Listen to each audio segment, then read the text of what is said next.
The sleek conference room of Wilson and Partners International Consulting felt suddenly cold as Robert Wilson's words hummed in the air. He sat behind his mahogany desk, looking at me with that particular mix of condescension and fake sympathy that only privileged CEOs can master. "Look, May," he said, straightening his Rolex, "your technical skills are excellent. But this is a client-facing position. We need someone who can communicate more effectively. You understand, right?" I did understand. I understood perfectly what he really meant. My name is May Nguyen, and at 36, I had just been fired from my position as senior technical consultant at Wilson and Partners, supposedly because of my Vietnamese accent. Of course, I replied softly, maintaining my calm exterior. My English not good enough for American clients. I deliberately thickened my accent, watching Robert's patronizing smile widen. What he didn't know, what none of them knew, was that I had graduated from Stanford with highest honors, spoke 5 languages fluently, and currently ran a technology empire across 3 continents. An empire that was about to become very relevant to Wilson and Partners' future. Exactly, Robert nodded, relieved that he didn't have to spell it out. "We'll give you an excellent reference for translation work. Maybe some of the Asian firms would be a better fit." Behind him, Thomas Carter, the HR director, shuffled uncomfortably. He had witnessed too many of Robert's cultural fit terminations over the years. I gathered my belongings, my movements deliberate and slightly uncertain, exactly what they expected from a dismissed Asian employee. "Thank you for opportunity," I said, bowing slightly, another stereotypical gesture that made Robert lean back, satisfied with his decision. Walking through the office, I caught snippets of conversation about the company's biggest upcoming project, a digital transformation contract with Global Tech Solutions, one of the world's largest technology providers. Wilson and Partners had been pursuing this client for months, desperate to land the multi-million-dollar deal that could save their struggling consultancy. What Robert didn't know was that Global Tech Solutions was just one of 17 companies owned by NGT Holdings, my company. The same company that had been quietly buying shares in Wilson and Partners through various subsidiaries over the past year. In the elevator, I pulled out my phone and sent a text to my COO, Lisa Chen. Time to proceed with Phase 2. The response came immediately. Board meeting scheduled for next week. Current share ownership 47%. Timing perfect. I smiled, thinking about the meeting I had scheduled for later that afternoon. Not as May Nguyen, the fired consultant with poor English skills, but as Emden Thompson, CEO of NGT Holdings, one of the most powerful technology conglomerates in Asia. My driver James was waiting outside in an unmarked sedan, not the Rolls-Royce I usually use for business meetings. "How did it go, Ms. Thompson?" he asked, using my legal surname. "Exactly as expected," I replied in perfect English, my carefully maintained accent gone. "Take me to the Four Seasons. I have a meeting with the Global Tech Solutions Board in an hour." As we drove through downtown San Francisco, I thought about my journey to this moment. 20 years ago, I had arrived in America as a scholarship student, determined to prove that success had no accent. While my classmates at Stanford partied, I built my first technology company in my dorm room. By graduation, it was worth $10 million. But I had learned early that in the Western business world, a young Asian woman with an accent faced certain assumptions. So I created Emden Thompson, the mysterious CEO who conducted most business through representatives. The few who met me in person knew me only as a powerful executive who happened to be of Asian descent. My accent, when I used it, was subtle, refined, the kind that suggested international education rather than immigration. My phone buzzed with an email from Robert Wilson to his board. "Handle the May situation. Now we can move forward with the Global Tech Solutions pitch without any cultural complications." I forwarded it to my legal team, adding it to the growing file of discriminatory actions that would soon become very relevant. At the Four Seasons, I changed into a perfectly tailored channel suit. My assistant, Sarah, briefed me as I prepared for the Global Tech Solutions meeting. "Wilson and Partners stock is down 15% this quarter," she reported. "They're banking everything on landing our contract. Without it, they'll likely face a hostile takeover by year's end. Or sooner," I murmured, checking my reflection. The powerful CEO looking back had little in common with the meek consultant Robert had dismissed this morning. The Global Tech Solutions board members were already seated when I entered their conference room. Ladies and gentlemen, I began, my English crisp and perfect. Thank you for meeting with me today. As CEO of your parent company, I want to discuss the future of our technology consulting partnerships. For the next hour, I laid out my vision for consolidating our consulting relationships. The board listened intently as I explained why we needed to cut our consultant list from 20 firms to just 5. What about Wilson and Partners? Asked James Morrison, the board chairman. They've been pursuing us quite aggressively. Yes, I smiled, pulling up their proposal on the screen. I actually had a very interesting interaction with their CEO this morning. I don't believe they share our values regarding diversity and international expertise. I played a recording of my meeting with Robert, legally obtained in California's two-party consent state. The board members shifted uncomfortably as they listened to his condescending tone, his thinly veiled discrimination. Well, Morrison said after a moment, I guess that makes our decision easier. Wilson and Partners is off the list. But removing them from consideration wasn't enough. Robert Wilson had built his success on exploiting and dismissing international talent, hiding his discrimination behind concerns about cultural fit and communication skills. It was time for him to learn that in today's global business world, true power doesn't speak with just one accent. Actually, I said, pulling up another presentation, I have a different proposition.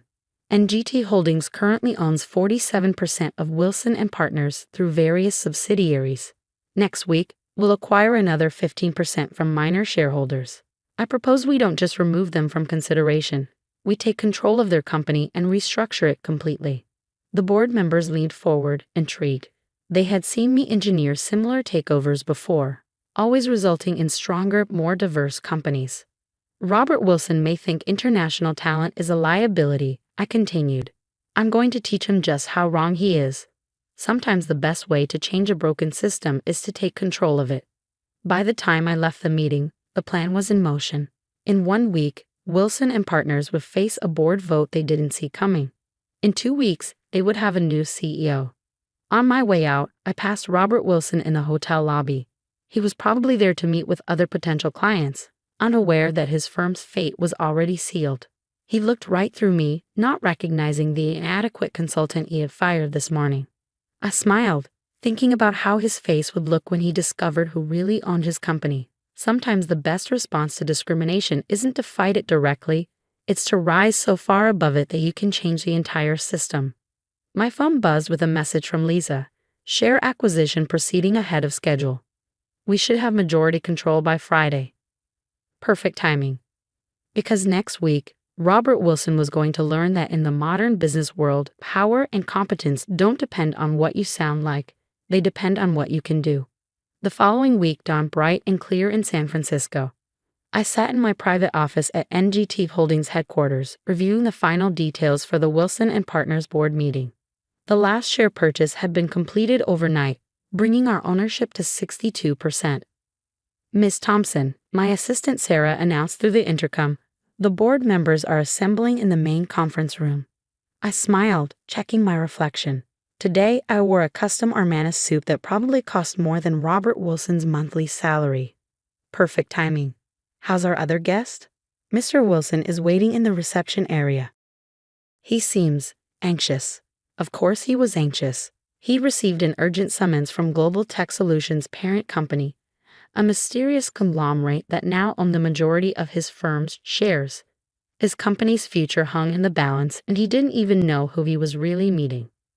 Let's not keep him waiting, I said, gathering my files. The NGT Holdings boardroom offered a stunning view of San Francisco Bay. Around the massive table sat some of the most powerful executives in global technology, and at the far end, looking distinctly uncomfortable, sat Robert Wilson. Thank you all for coming, I began in perfect English, entering the room. I believe some introductions are in order. Robert's eyes widened slightly as he saw me, but there was no recognition in his gaze. The accent was gone, the demeanor completely transformed. To him, I was just another powerful Asian executive, the kind he probably played golf with while complaining about his diversity hiring requirements. I'm Helen Thompson, CEO of NGT Holdings, I continued. As of this morning, we own 62% of Wilson and Partners International Consulting. The blood drained from Robert's face as he finally understood the purpose of this meeting. His company was no longer his. "This is irregular," he protested weakly. "I wasn't informed of any major share acquisitions." "All perfectly legal," Lisa Chen, my COO, assured him, sliding over a document. "Your shareholders were quite eager to sell once they saw your latest quarterly results." I pulled up a presentation on the main screen. "Now let's discuss the future of Wilson and Partners. We've identified several areas requiring immediate attention. First, your hiring and retention practices." The screen showed statistics: high turnover rates among international employees, discrimination complaints, salary disparities based on national origin. "These numbers are taken out of context," Robert interrupted. "We have strict policies about diversity and inclusion." "Yes, let's talk about those policies," I replied, clicking to the next slide. It showed his email from last week. "Handled the my situation. Now we can move forward without any cultural complications." Robert's face reddened. That was a performance-based decision. The employee in question lacked the necessary communication skills for client interaction. "Interesting perspective," I said, letting my natural accent slip back just slightly. "Would you like to explain that assessment to her directly?" The confusion on his face lasted only seconds before recognition dawned. His mouth opened and closed several times, but no words came out. "Yes, Robert," I confirmed, now using the same accent he had so recently dismissed. "That employee in question is me, though I prefer my other title, your new CEO." The boardroom erupted in barely concealed murmurs. Robert gripped the arms of his chair, knuckles white. This is some kind of joke," he managed finally. "Not at all," Lisa interjected, sliding another document across the table. "The board has already approved the leadership change. Effective immediately, May Nguyen Thompson is CEO of Wilson and Partners. You're being offered a position as a senior consultant, assuming you can meet our new communication standards." For the next hour, I outlined my plans for transforming Wilson and Partners. We would become a truly global consultancy, leveraging international talent instead of hiding it. The cultural fit excuse for discrimination would be replaced with actual cultural competency requirements. "But our clients," Robert protested weakly, "they expect a certain presentation."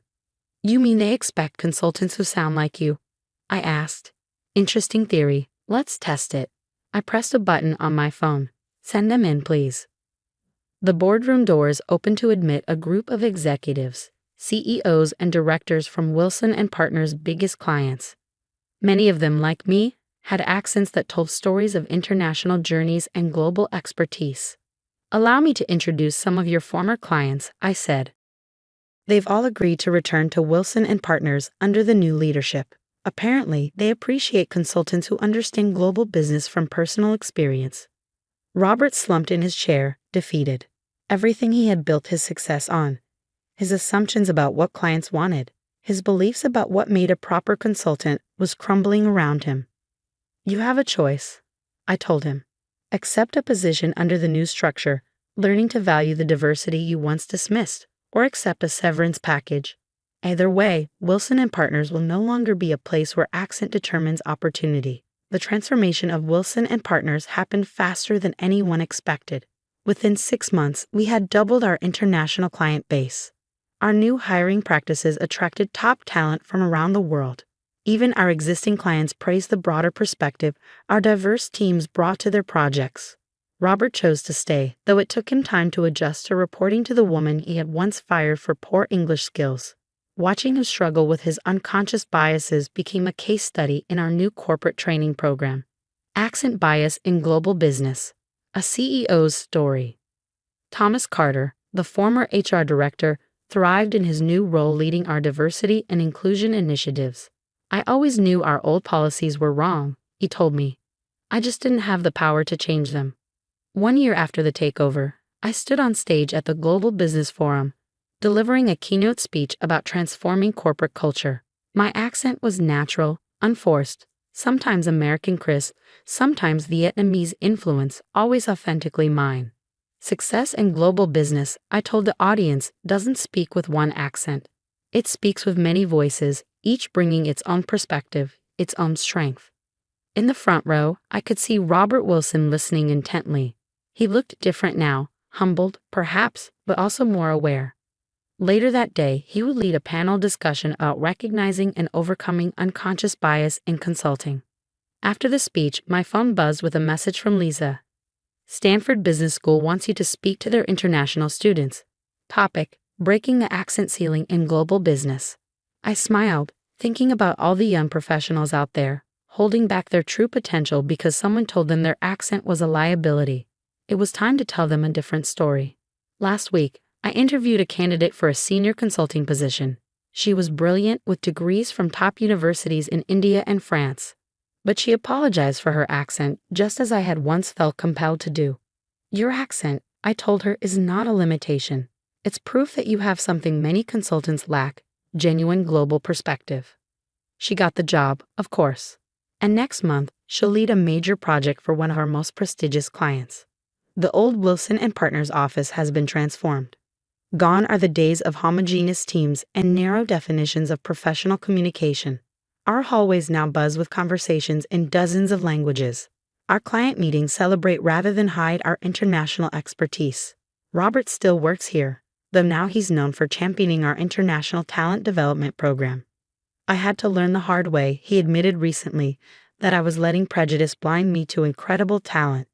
As for me, I keep 2 items in my office. First, the termination letter Robert gave me, framed as a reminder that sometimes the greatest opportunities come disguised as setbacks. And second, a sign on my desk that reads, "Success has no accent."